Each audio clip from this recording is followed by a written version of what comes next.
We had left Yogyakarta and entered into central Java for the first time, more specifically into the region of Magelang, where we visited Air Terjun Kedung Kayang, an impressive waterfall on the foot of Mount Merapi. Mount Merapi is a still active volcano that we intended to climb and camp on later that day.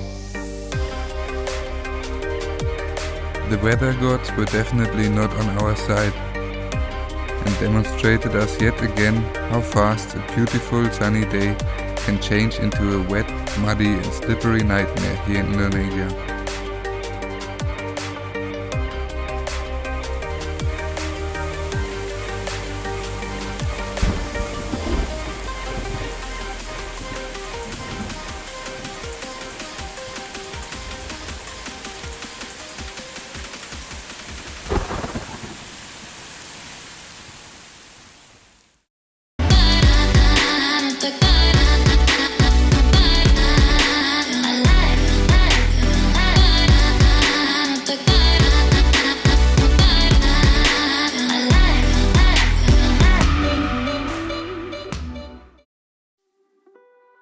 It was a nice drive to the waterfall and towards our final destination for the day, which should be on top of a volcano. From the street we could always see Mount Merapi and Mount Merbabu towering on the horizon, patiently waiting for us.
Once we had paid the additional 5,000 rupiah per person to take pictures on the platforms, we were back on the road, getting closer to the two sleeping giants every minute.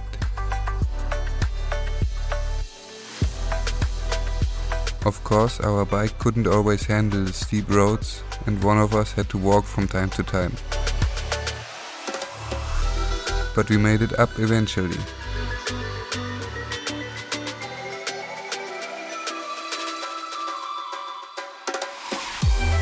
Mount Merapi had just erupted again recently, spitting ashes, smoke and dust kilometers high into the sky.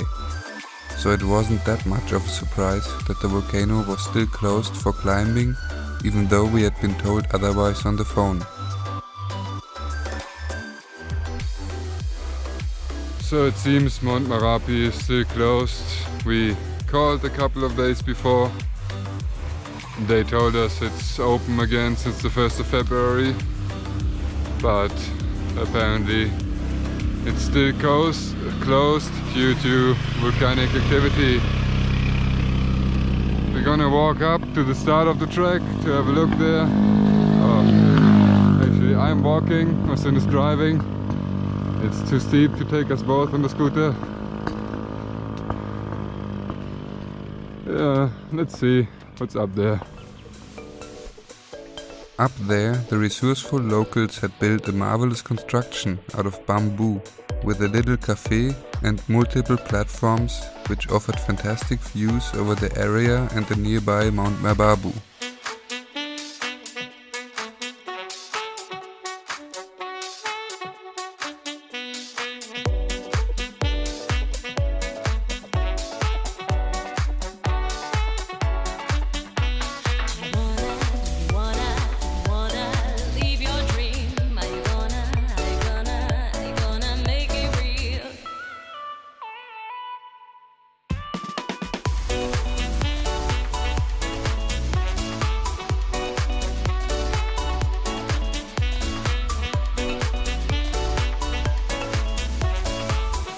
As we were sitting there with the peak of Mount Mebabu directly in front of our eyes all the time, I realized that I wasn't willing to give up on our plan to sleep on the top of a volcano tonight.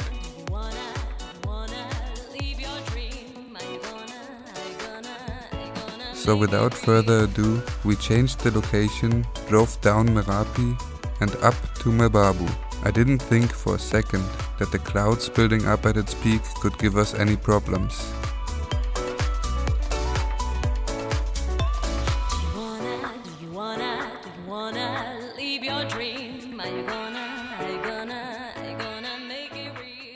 So you start from here until for the post 1 is the longest way. Okay. It's like 1.8 kilometers. You need like 1 hour. And then start from post 1 until post 2, you need like 30 minutes.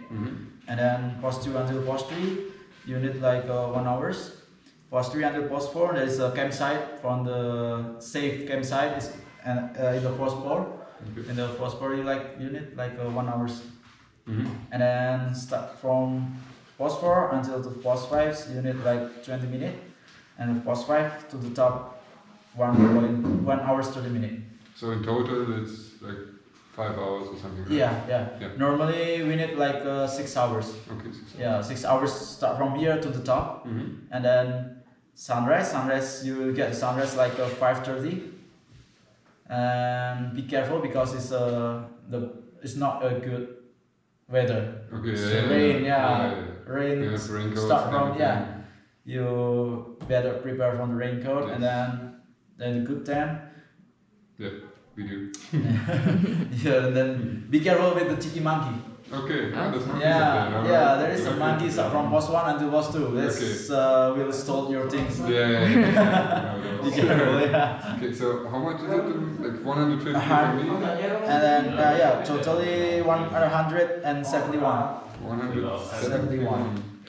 For 150 for entrance, 5,000 for trekking, and then 1,000 for insurance. That's for tourists, and then 5,000 for entrance. This is for local, and then for trekking and insurance same. Yeah. Okay. Take all of them with us. More ballast. Good luck. Merci. Yeah, we made it.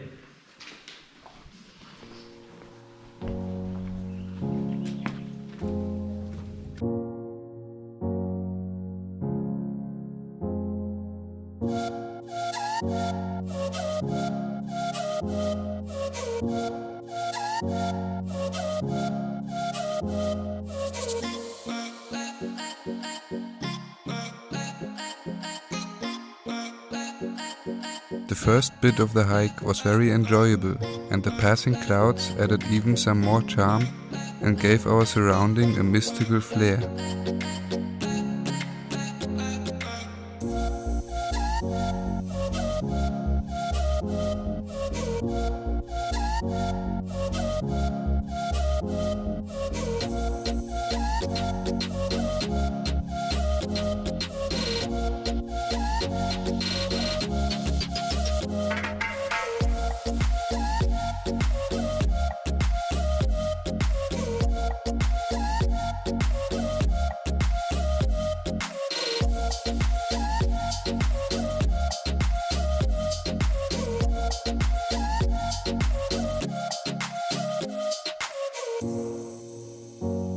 Of course, the terrain didn't stay that easy, and the climb got increasingly more challenging over time.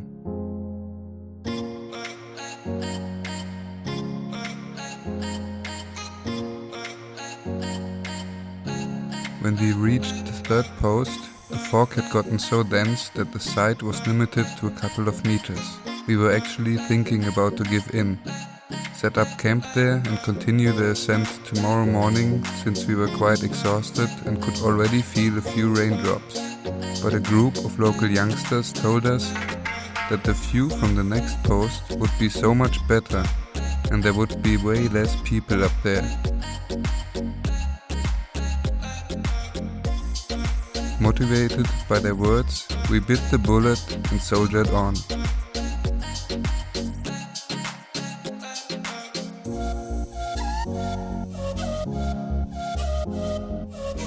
And then hell broke loose. The skies opened up and unleashed torrential rain, followed by thunderclaps so loud you couldn't hear your own voice anymore.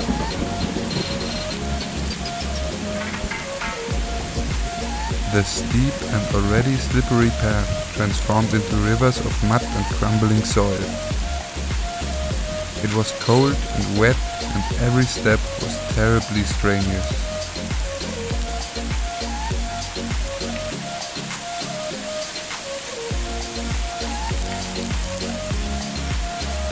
But something else happened as well. The sense of community amongst the people trapped together in this predicament was suddenly lifted immensely. Strangers helping strangers, everyone looking out for each other and making sure that nobody is left behind. It was remarkable. And so, united, we made it to the next post. There we were holding out under a tarp for almost another 2 hours in the hope the rain would let up at some point.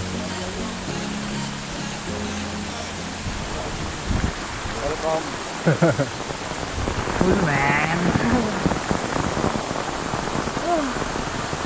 Before we couldn't bear it anymore and started building the tents under the tarp, one by one.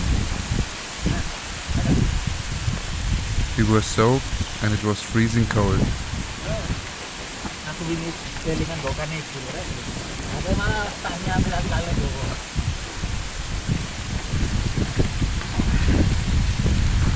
But the rain finally stopped and the clouds lifted just in time to reward our efforts with a magnificent sunset and a sublime view of Mount Merapi.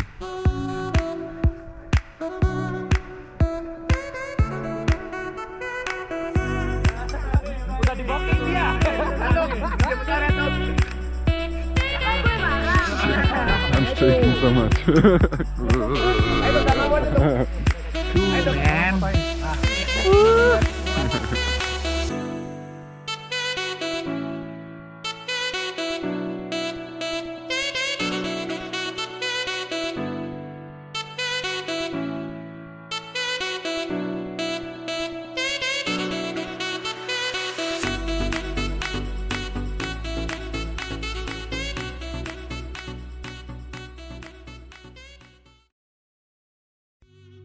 The next morning, we woke up to quite a nice sunrise, and after enjoying this view for a while, I wanted to see the whole shebang from above and started up my drone.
The group of local friends that we had made had come very prepared and started making breakfast and invited us to eat with them.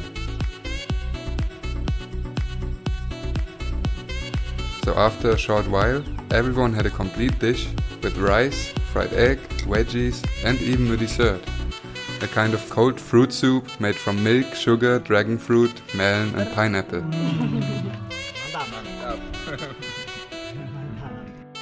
Indonesian hospitality and friendliness at its best. Truly amazing. Thank you so much again, guys, and sorry you had to wait such a long time for the video.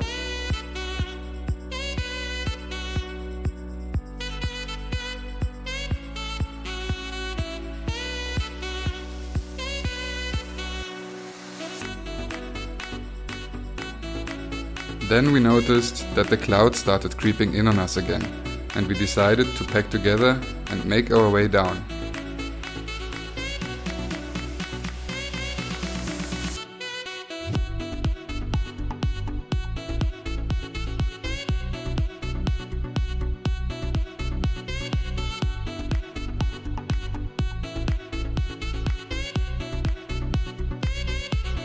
Well, we were too late, because halfway down, And of course, out of nothing it started raining again. Oh.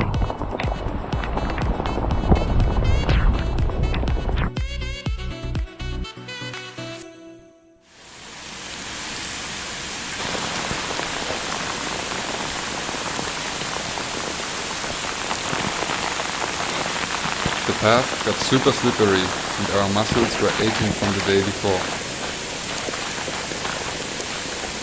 Every step had to be done with immense caution to avoid sliding down the hill and over a cliff. But we safely made it back to the base camp and the garage where our scooter was parked and warmed ourselves up with a hot tea and a tasty noodle soup.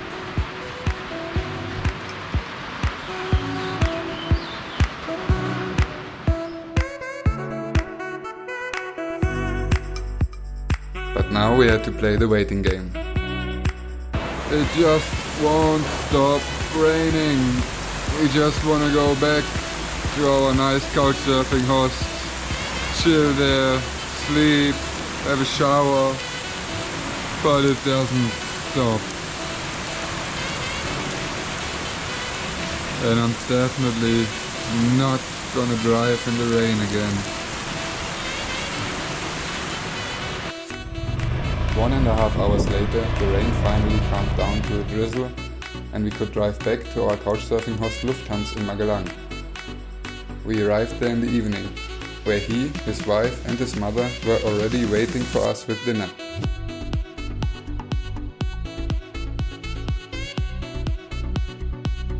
Funny story, our host's unusual name, Lufthansa, derives from the German airline company Lufthansa. In her early years, his mother had made a trip to Germany and had enjoyed it so much that in order to always remember it by, she named her son after the airline that had brought her there.